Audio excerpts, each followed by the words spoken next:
ibaratnya kalau kita menanam padi, itu lalang tuh pasti akan tumbuh. Tapi kalau kita tanam lalang, sampai kiamat pun padi nggak akan pernah tumbuh. Jadi yang namanya kebaikan pasti banyak yang nggak suka. Saya berpikir apa yang saya lakukan ini bukan buat orang, tetapi buat saya mencari muka lah. Saya mencari muka, mencari pengharapan hanya kepada Allah Subhanahu wa Ta'ala.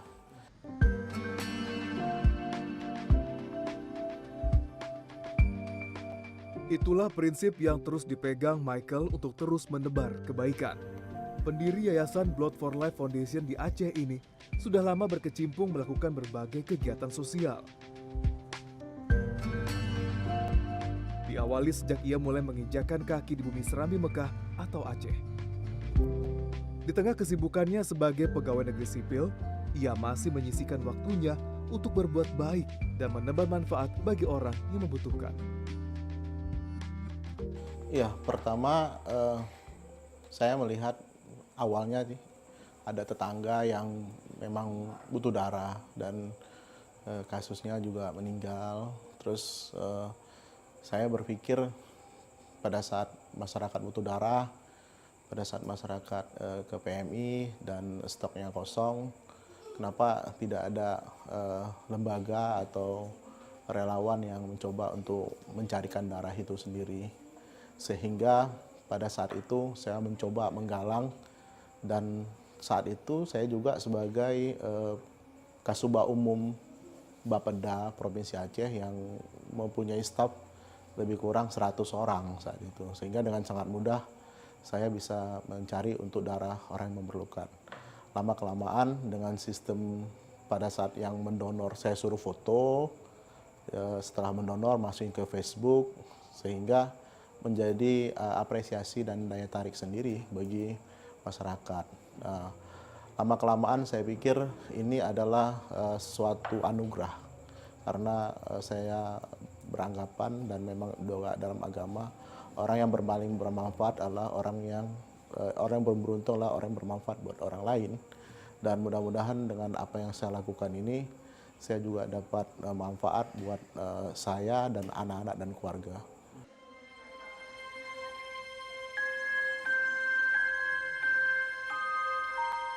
Melihat susahnya mencari donor darah untuk sejumlah pasien di Rumah Sakit Umum Daerah Zainal Abidin, Banda Aceh, Michael pun menggalang bantuan lewat teman-temannya. Sampai akhirnya, ia mendirikan Yayasan Blood for Life Foundation di tahun 2006.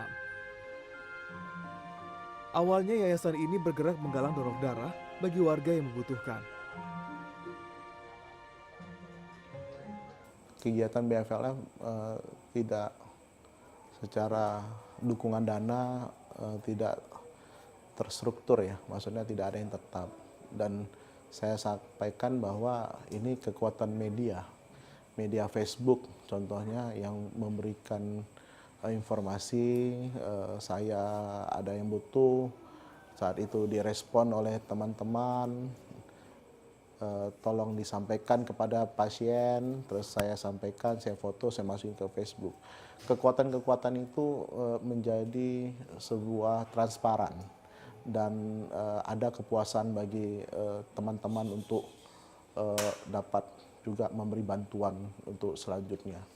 Yang kedua, saya juga memakai jaringan kawan-kawan SMA, kawan-kawan STPDN dan seluruhnya. Dan saya yakin, sangat yakin, meskipun teman-teman itu tidak memberikan tanda like atau komentar terhadap apa yang saya posting, tetapi mereka mengikuti apa yang saya lakukan. Berdasarkan data dari Kementerian Kesehatan, Aceh merupakan provinsi dengan jumlah penderita talasemia atau kelainan darah tertinggi di Indonesia. Pada tahun 2010, 13,5% penduduk Aceh adalah pembawa atau karier talasemia. Dan hingga tahun 2016, jumlah penderita talasemia adalah 300 orang. Mereka membutuhkan sekitar 150 kantong darah setiap harinya. Temuan inilah yang membuat Michael merasa prihatin. Apalagi selain penderita talasemia, pasien di beberapa rumah sakit juga membutuhkan donor darah yang cukup banyak. Kegiatan BFLF tentu sangat membantu rumah sakit dan keluarga pasien yang mencari donor darah.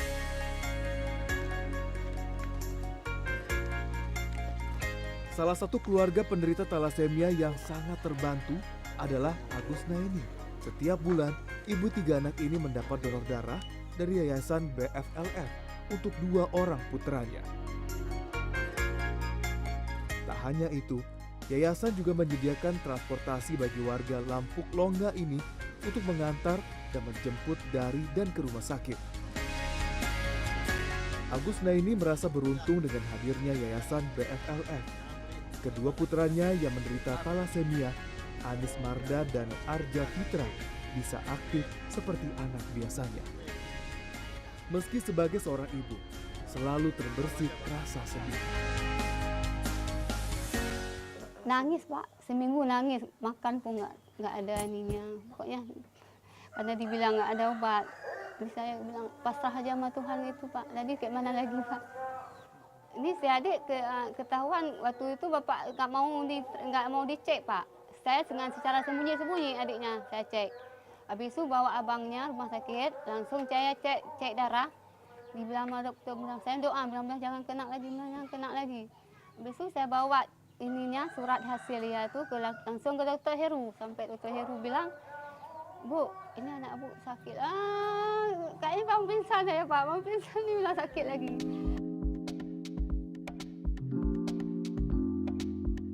Guna mengembangkan kegiatan penggalangan donor darah, Blood for Life Foundation juga sedang mengembangkan aplikasi telepon pintar untuk mencari donor darah. Blood for Life Foundation bekerja sama dengan sekelompok anak muda yang tergabung dalam Non-Lab. Aplikasi berbasis Android ini diberi nama GoBlood. Sejak diluncurkan pada bulan Mei 2017 di Banda Aceh, aplikasi ini mulai banyak diunduh pengguna telepon pintar. Aplikasi yang sudah memasuki versi 2.0 ini baru diunduh sekitar 1.000 orang yang sebagian besar warga Banda Aceh.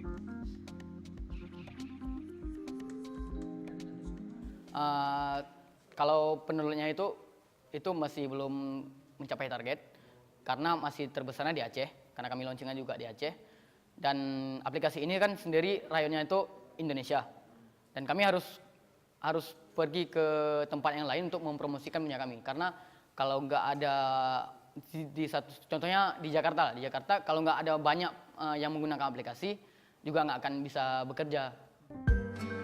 Aplikasi GoBlood ini masih terus dikembangkan agar bisa diunduh oleh pengguna telepon pintar dengan basis operasi lainnya selain Android. Tak hanya di Aceh, kini BFLF sedang berupaya memperkenalkan aplikasi ini ke seluruh Indonesia. Tujuannya agar aplikasi GoBlood bisa dimanfaatkan seluruh rakyat Indonesia dan menjadi jembatan penghubung antara pencari dan penerima darah. Saya pernah ditelepon jam 2 malam, kemudian saya antar orangnya karena dia kritis di rumah singgah, saya antar ke UGD, kemudian saya tinggal, sampai saya di rumah 2 jam kemudian ditelepon bahwa orang itu meninggal. Itu saya sedih sekali.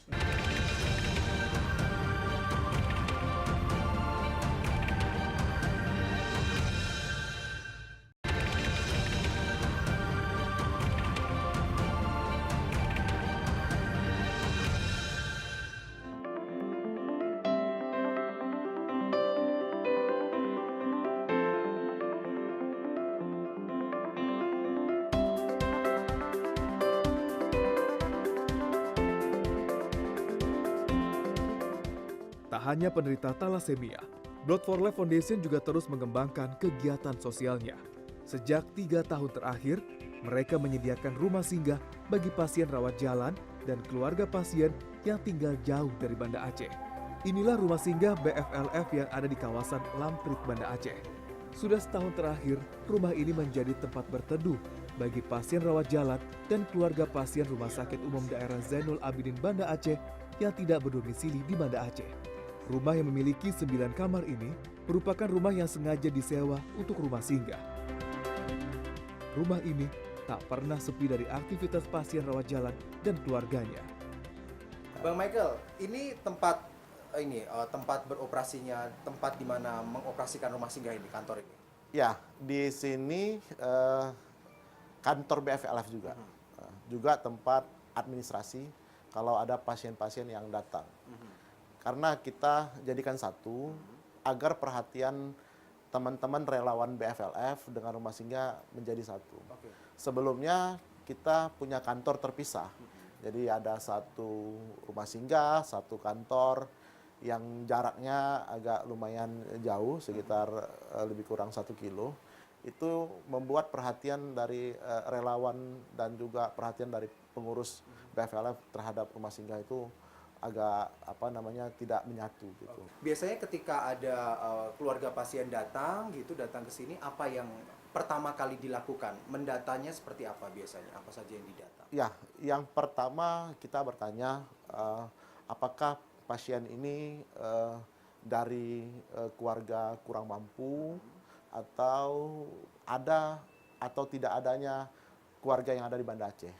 Karena kalau seandainya ada keluarga di Banda Aceh, ya kita lebih mengutamakan dari orang-orang yang di luar Banda Aceh. Yang kedua, kita minta surat rujukan yang ada dari daerah.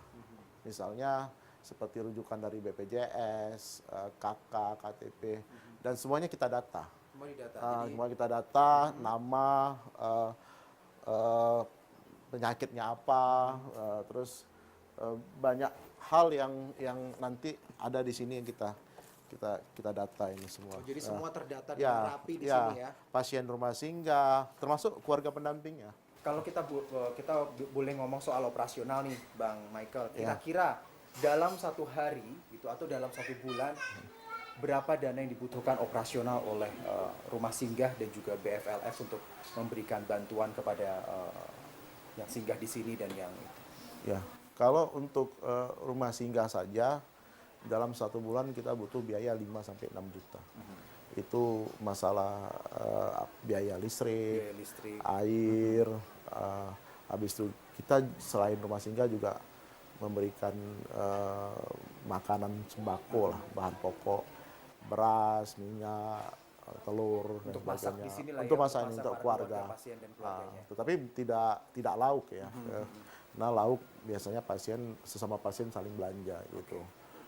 Dan juga ada ambulan kita standby kan. Oh, ada ambulan. Oke, Ya, nanti kita akan lihat ambulannya. ya. Kita coba lihat ke ruang belakang dulu, Bang Ya. Michael. Nah, kalau ini Ya. juga hampir sama ruang tengah. Ya, tadi. di sini sama nih ruangan kamarnya juga.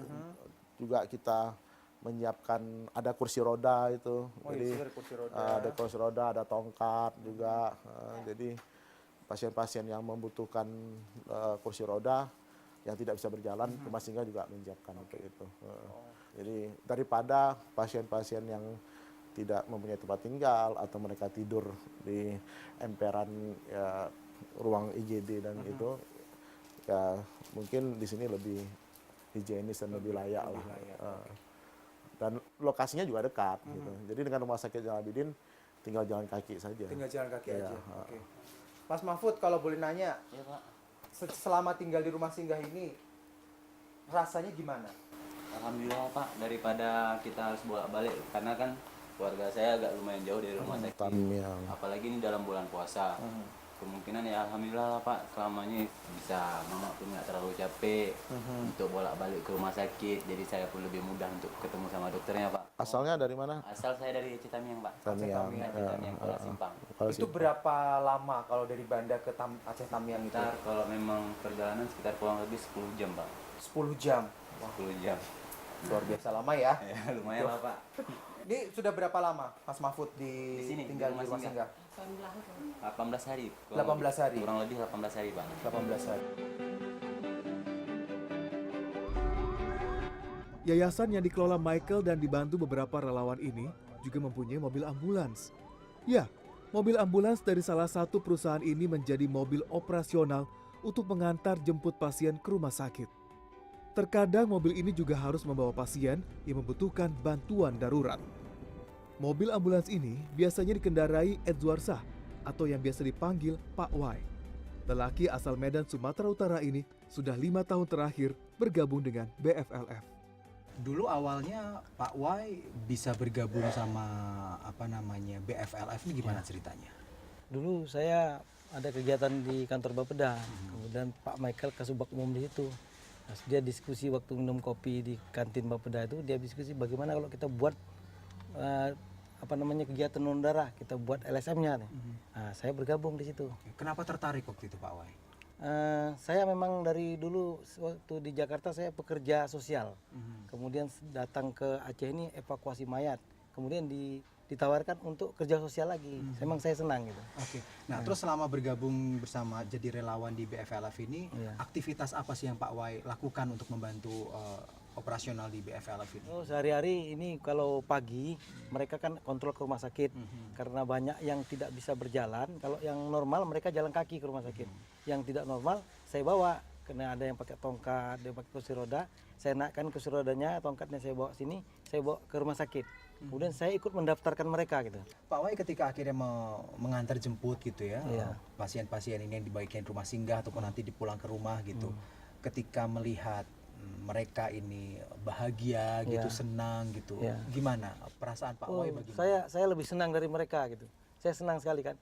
Ketika saya lihat orang sakit, saya sehat, saya senang gitu. Bahwa orang miskin tuh nomor 10 rupanya, sehat itu nomor 1 gitu. Jadi semakin banyak saya melihat orang sakit, orang saya tolong, saya semakin senang, saya sehat gitu.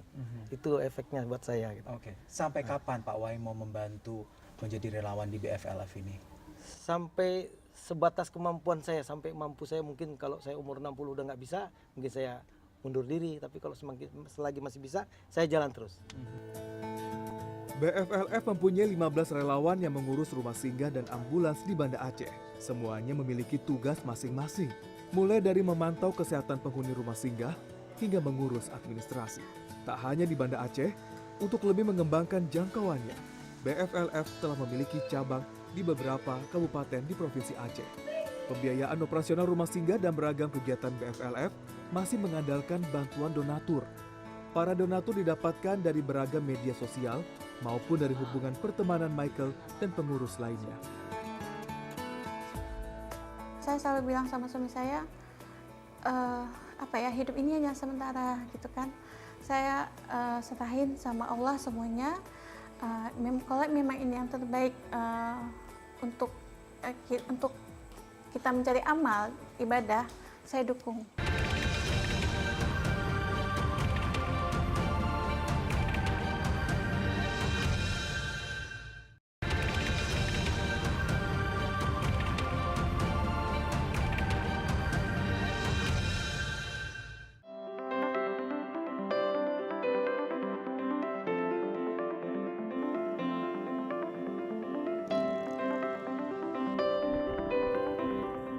Yayasan Blood for Life Foundation memang tidak bisa dilepaskan dari sosok Michael Octavian Alexander. Bapak 3 anak ini berperan penting dalam perjalanan yayasan ini hingga sekarang. Di tengah kesibukannya di bidang sosial, Michael merupakan pegawai negeri sipil di Dinas Registrasi dan Kependudukan Aceh. Sebagai seorang kepala seksi, Michael memang dituntut untuk lebih berbuat banyak di kantor. Dengan beragam upaya, ia berusaha membagi waktu antara pekerjaan tetap dengan kegiatan sosialnya. Tak heran jika ada saja pihak yang kurang menyukai banyaknya aktivitas sosial yang dilakukan Michael di luar kantor. Tapi Michael tak khawatir karena masih banyak rekan kerjanya yang memberikan dukungan terhadap kesibukannya di dunia sosial.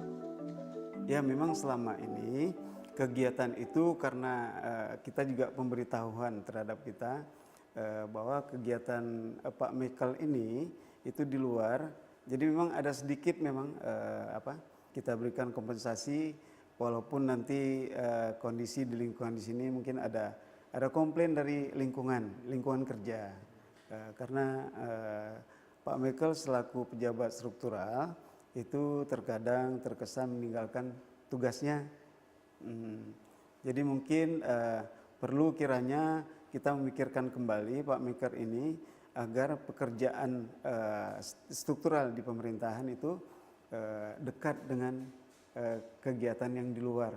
kegiatan itu agak dekat, jadi nggak terlalu jauh. Selain dari rekan kerja, dukungan dari keluarga juga menyuntikkan semangat tersendiri bagi Michael. Saya sadar bahwa saya tidak bisa sendiri. Semua ini berkat doa ibu yang terutama, ibu. Yang kedua adalah istri. Karena apa? Tanpa adanya support istri, saya tidak bisa berjalan seperti ini. Pasti akan ada goncangan-goncangan, pasti akan ada sebuah halangan dan rintangan, di mana saya keluar Sabtu Minggu, terkadang saya tidak bisa memberikan sesuatu buat anak seperti orang lain, karena ada pasien yang harus saya bantu atau rumah singgah yang harus saya datangi. Saya pikir ini diambil alih oleh istri, dan istri sangat berperan dan sangat pengertian dalam hal ini. Bagaimanapun, sehebat apapun saya tidak bisa tanpa ada dukungan itu. Istri. Kesibukan Michael di luar rumah awalnya menimbulkan kecemburuan sang istri. Sebagai seorang istri, ia mengharapkan Michael juga bisa meluangkan banyak waktu untuk keluarga. Namun tuntutan ini tak berlangsung lama. Sang istri menyadari apa yang suaminya lakukan adalah salah satu bentuk rasa sayang dan kepedulian pada sesama. Saya selalu bilang sama suami saya, hidup ini hanya sementara gitu kan. Saya serahin sama Allah semuanya. Kalau memang ini yang terbaik untuk kita mencari amal ibadah, saya dukung. Saya bilang gitu, support itu yang saya ini. Jadi sekarang ketika suami saya nggak pulang atau apa, saya udah biasa aja, udah terbiasa dengan hal-hal, udah biasa aja gitu, nggak ada lagi. Kok dulu pertama-tama waktu masih anak-anak masih kecil, saya suka komplain gitu kan, karena saya melihat Sabtu Minggu kok teman-teman dengan keluarganya, kok saya enggak gitu kan. Bagi saya waktu itu masih muda, dan saya nikah muda, umur 21 di semester 8. Jadi kan merasa masih kok ini gitu kan. Tapi sekarang saya 6 tahun yang lalu saya sudah menyadari bahwasanya ya memang seperti ini, dan saya sangat berterima kasih kepada suami saya udah membantu tugas saya sebagai dokter. Selain memberikan support, kini istri Michael yang juga berprofesi sebagai dokter menjadi partner karena bertugas di bagian unit transfusi darah Rumah Sakit Umum Daerah Zainul Abidin. Keduanya bisa saling bertukar informasi tentang kebutuhan darah di rumah sakit. Sosok Michael memang tak bisa dilepaskan dari beragam kegiatan sosialnya. Ayah dari Fatih, Aisyah, dan Fatan ini tak pernah lelah membantu orang yang membutuhkan dirinya. Banyak orang yang kagum akan aktivitasnya ini. Apa yang dia lakukan selama ini itu adalah yakinkanlah bahwa banyak manfaatnya, ya, khususnya untuk kepentingan kemanusiaan. Oleh karena itu, jangan pernah berhenti, jangan pernah mundur oleh karena ada pressure, oleh karena ada orang yang tidak menyukainya. Karena sesungguhnya orang ini kan pandangannya sangat terbatas. Dia melihat di satu sisi saja, kemudian dia buat judgement, oh ini orangnya. Padahal sesungguhnya penilaian yang paling bagus adalah Allah Subhanahu wa taala.